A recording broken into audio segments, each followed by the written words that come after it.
Good morning and welcome to what looks like is going to be a gorgeous day at Knockhill in Scotland for round 3 of the Motorsport News Circuit Rally Championship. Round 1 was so close, round 2 was again too close to call, and round 3 promises to be just as exciting, with local crews coming to fight our championship leaders. So let's head over to Paul, who has got all the action from the stages. Thanks, Sam. So, a new challenge for many, and it would be our reigning champion Ian Woodhouse leading the crews away this weekend. And if being a Scotsman makes you local, then Alan Kirkcaldy, local man, was one of the favourites here, followed by a host of others, all looking for a result here at round 3 of the series. On to the first pair of stages then, and it would be the early lead for Josh and Tamsin Davey. Seeded at 21, they'd certainly taken the organisers by surprise, but this would be a continuation of the good pace so far in the championship for the pair. And for Chris West and Keith Hounslow in the 306 Maxi, it will be second place. Podiums in the opening rounds so far have put them in an ideal position coming into round 3. And of course, the confidence was brimming. 13 seconds back from the lead after 2 stages. And for Alan Kirkcaldy and Don Wyatt, it will be third place. The pair expected to be pushing the championship regulars from the start. And indeed, they had been in previous seasons. This weekend, on a little more familiar asphalt. And after a couple of good rallies under their belts so far, it will be a good start here too for John Stone and Shona Hale. Fourth place at this stage and just a few seconds back from Kirkcaldy. Were we starting to look at another championship contender perhaps? Meanwhile, after not making it to the previous round at Cadwell Park, it will be a welcome sight on the stages to see the mini of Nigel Feeney and Paula Swinscoe. The manifolds sorted, they were back out and in anger, and they were going well. 5th place at this stage and just a single second behind Stone. For our current champion Ian Woodhouse with Jason Leaf alongside once again just like at Cadwell Park, it will be 6th place. Running first on the road and off out into the unknown. It was always going to be tricky. They managed to keep the top of the results well within sight though. For James Gibb and Charlie Sayer-Payne, it will be 7th place at this stage. The times were close throughout the top 10 leaderboard, just 2 seconds back from Woodhouse. And it will be a good start to the event for Ross Hunter and Sean Robson. 2nd in Class C at this stage and 8th place overall in the Peugeot 205. John Marshall and Scott Crawford fly the flag for event sponsor Beatson's Building Supplies this weekend, ending the morning's opening stages with 9th place overall, 4th in the class. And rounding out the top 10 at this stage were Taylor Gibb and Jane Nichol. The pair were here off the back of a good season in the Scottish Tarmac Championship, trying out a new car this weekend. And just taking a look at the top of the classes outside of the top 10, it will be the lead in Class A for Stephen Hay and Stephen Brown. They end the morning with 21st on the leaderboard. For Paul Sheard and Bruce Lindsay, it will be the lead in Class B. Another good start for the pair on their 2nd outing this season. And Andy Peckover and Kevin Blackford would end the morning 2nd in the class behind Sheard. They were a few places back on the overall leaderboard, but still within reach of that class lead. And after retirement at Cadwell Park last time out for Sam and Liam Johnson, it will be 2nd place in Class A, making a great start to the rally after that disappointment last time. So we reach the end of the day's first 2 stages. The results at the top already starting to show that championship fight at this early stage.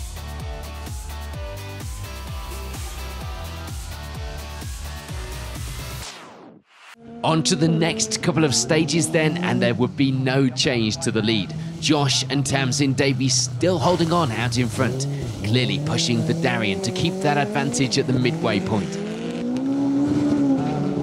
Yeah, the first 2 stages were spot on. We pulled really good time. Stage 3 we made a bit of a mistake and was on the grass, spun, so we lost about 10 seconds there. And that one there we got stuck behind a bit of traffic, which was a bit interesting, but we just have to keep on it now. The times though would be a little closer now.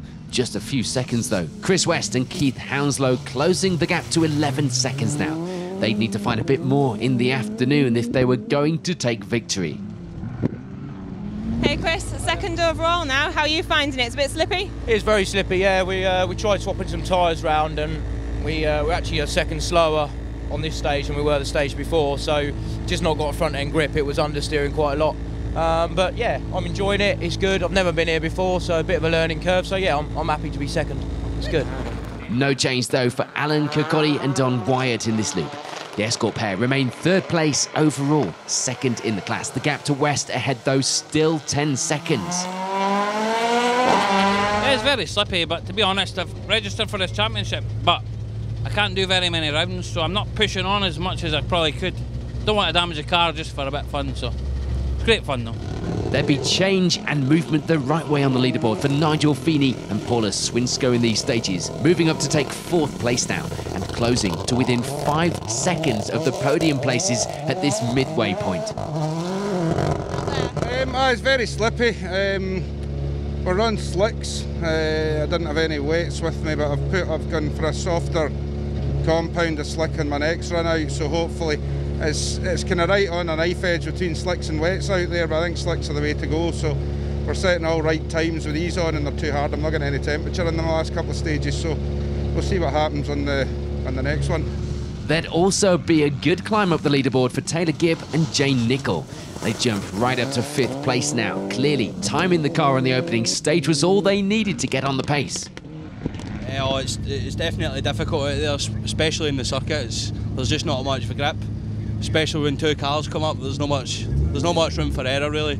For John Stone and Shona Hale, it will be a few places lost with the movements around them on the leaderboard. They do end the morning with 6th place overall, though, and well and truly in a chasing position. Apparently it's slippy out there, John. How are you finding it? Yeah, it's really slippy. You don't know what tyres to go on, to be honest. We've been on like a soft slick, and it's okay in some bits, but then other bits it's no good. So yeah, struggling a bit. There's no change for James Gibb and Charlie Sayer Payne. 7th place would be where they remained as they end the morning. But there were still 4 more stages left to make changes and try and clamber up that leaderboard. Very, very slippy.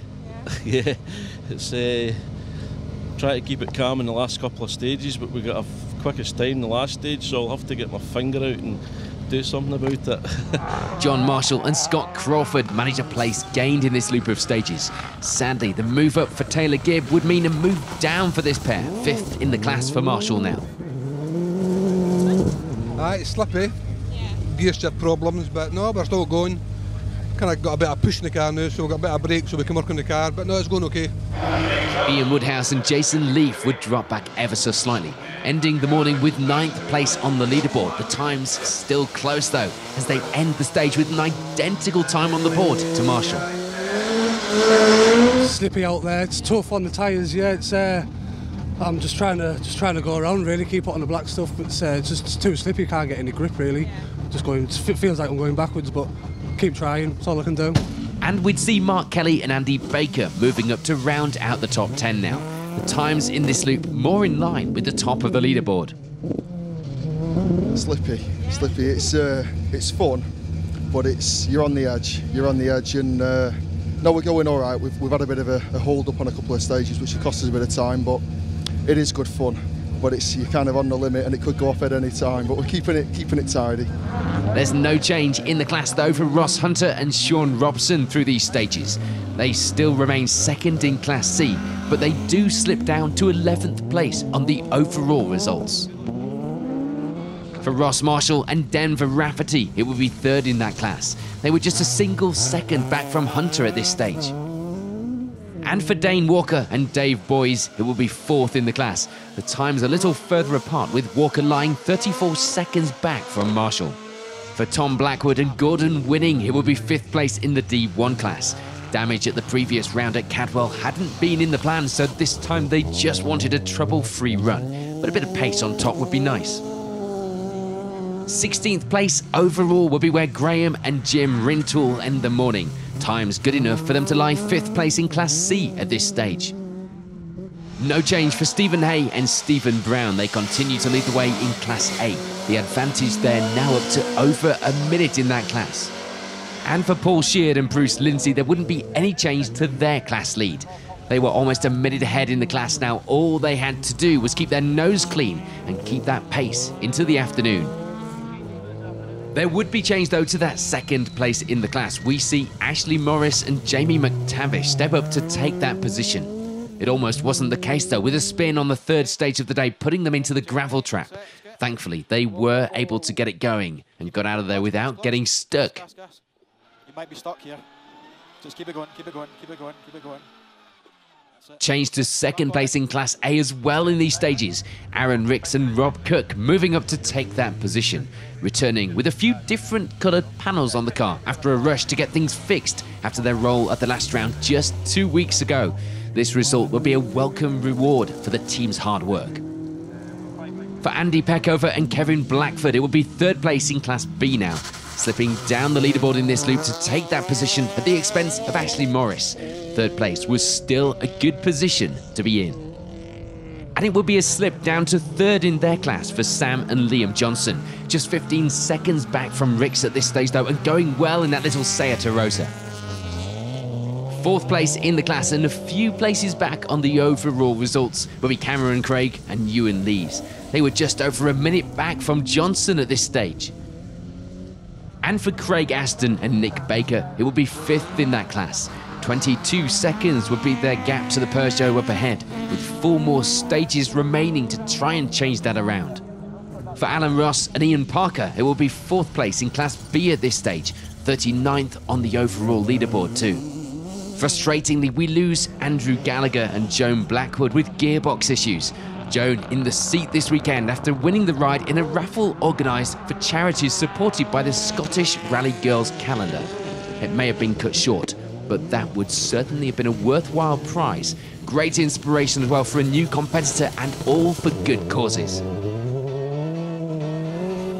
So with the rally reaching the midway point here at Knockhill, it would be change outside of the podium places, but so far the top of the results looked very much the same.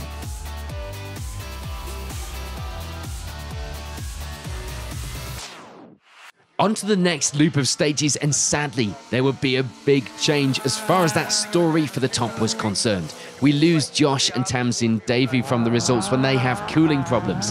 Thankfully, getting out on the stage after help from fellow competitors, only for the gearbox to cry enough midway through the stage.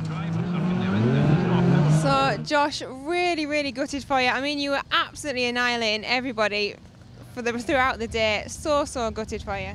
Yeah, it's a shame it's rallying, but we definitely had the pace there today to take to Chris. So that drama, of course, means it's the lead now for Chris West and Keith Hounslow.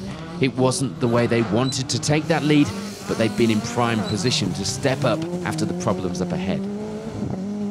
There'd be change to some of the other places as well, with Nigel Feeney and Paula Swinsko stepping up to take second now. This was certainly a good way to move into the final stages of the event. All they had to do was keep it there and keep the pressure on Chris West. For Taylor Gibb and Jane Nicol, it would now be third on the podium. They were just 5 seconds back from Feeney up ahead, so a big push would be on for the final stages of the day. All of this change does mean a move down to fourth place for Alan Kirkcaldy and Don Wyatt. They were actually on an identical time to Gibb though, so if it ended this way, they could take third based on their stage 1 performance. But as we've seen so far this season, it is so close. It was surely not going to end this way with stages left to compete on. John Marshall and Scott Crawford continue a good run into the afternoon stages, moving up to 5th place. Their time's looking good now. They'd be just 6 seconds back from Kirkcaldy. James Gibb and Carly Sayer-Payne make their first move up to 6th place. Only a single place gained, but every little helps going into the final stages of the event. And that move would be at the expense of the Fiesta pairing of John Stone and Shona Hale. Moving down to 7th now, but only a single second back from Gibb ahead. The gloves are off, the fight was very much still on. Ian Woodhouse and Jason Leaf would move up a position as well into 8th place now. They still hold on to 3rd in the D1 class at this stage as well. And it was a place gain for Mark Kelly and Andy Baker. It hadn't been the cleanest of runs so far for the pair, but they were keeping a good pace with these times. And there'd be a new name rounding out our top 10 now. Ross Marshall and Denver Rafferty stepping up to take that position, and with the loss of a few crews, they would indeed take the lead in Class C for now. One of those people lost from our leaderboard would be Ross Hunter. Sean Robson, alongside radiator issues after a bit of an off on stage 5, would put this pair out of the rally. So in the classes outside the top 10, it will be 11th place overall and 2nd in Class C now for Dane Walker and Dave Boyes. No change to the lead in the class for Paul Sheard and Bruce Lindsay. 1st place in Class B, also moving up into 17th overall. There'd be no change to 2nd in that class either. Ashley Morris and Jamie McTavish still on the charge and still holding on to that position, managing to keep it pointing in the right direction now. And there'd be change in Class A with the loss of Stephen Hay, meaning it's a move up to the class lead now for Aaron Ricks and Rob Cook. For Sam and Liam Johnson, it will be 2nd in the class, pushing the car well now and having fun in the process. So we've got just 2 stages left to go in a very dramatic but inclement, warm Scotland. It's all changed throughout the results. Once again, the championship throwing in plenty of drama to battle for that win. On to the final stages then, and it would be 5th place in Class A by the finish for Mark McCubbin and Andrew Blackwood in that Skoda City Go. For Alan Ross and Ian Marshall, it will be 4th place in Class B, the pair ending the event with 31st overall. For Craig Aston and Nick Baker, it will be 4th place in Class A, a good end to the rally for the pair, taking 30th on the leaderboard too. There'd be no advance back up the results for Andy Packover and Kevin Blackford, remaining 3rd in Class B, a good end to the rally for the pair though. And there's no change either in that class place for Sam and Liam Johnson, using a mix of good times and retirements to take 2nd place in the class away this weekend. Ashley Morris and Jamie McTavish get themselves a great result on only their 2nd time in the car together. 2nd time in the new car as well for Ashley. The pace was certainly improving round by round. Aaron Ricks and Rob Cook come away from round 3 feeling that the hard work had all been worth it, repairing the car after rolling out of round 2 and coming here to claim maximum points in the class this weekend. Class C would see some changes, with Kathy Stewart and Colin Stevens stepping up to take 5th place in the class at the end of the rally. They'd gone well on their first visit to the track here at Knockhill. Frustratingly, there'd be some time lost for Dane Walker and Dave Boyes. They slipped down the results, having to settle for 17th on the leaderboard and 4th in the class. It's a good weekend though for Paul Sheard and Bruce Lindsay, seeing them take the Class B win. It didn't look like it was ever in doubt, but a faultless drive would see them take victory by over 2 minutes. Graham and Jim Rintoul would end the event with a good result of 3rd in the class, as well as 13th overall. And we'd see a move up the Class C results for Ben and Stephen Smith, ending the day with 2nd place in the class in that Clio. Tom Blackwood and Gordon Winning would end the event just outside our top 10 with 11th place overall, enough to get them 5th in the D1 class. And 4th in that class, rounding out the top 10, were Mark Kelly and Andy Baker. They do have a bit of a moment in the final stages coming out of a chicane, ending up on the grass and nudging the barriers. Thankfully, with a bit of reversing, they do manage to get going again the right way to take that 10th spot. Ross Marshall and Denver Rafferty would end the rally with a well-deserved Class C victory. They may not have been in line for the class win earlier in the day, but do manage to keep things going and without any major drama. For Ian Woodhouse and Jason Leaf, it will be 8th place overall, remembering that consistency got Ian that championship win last season.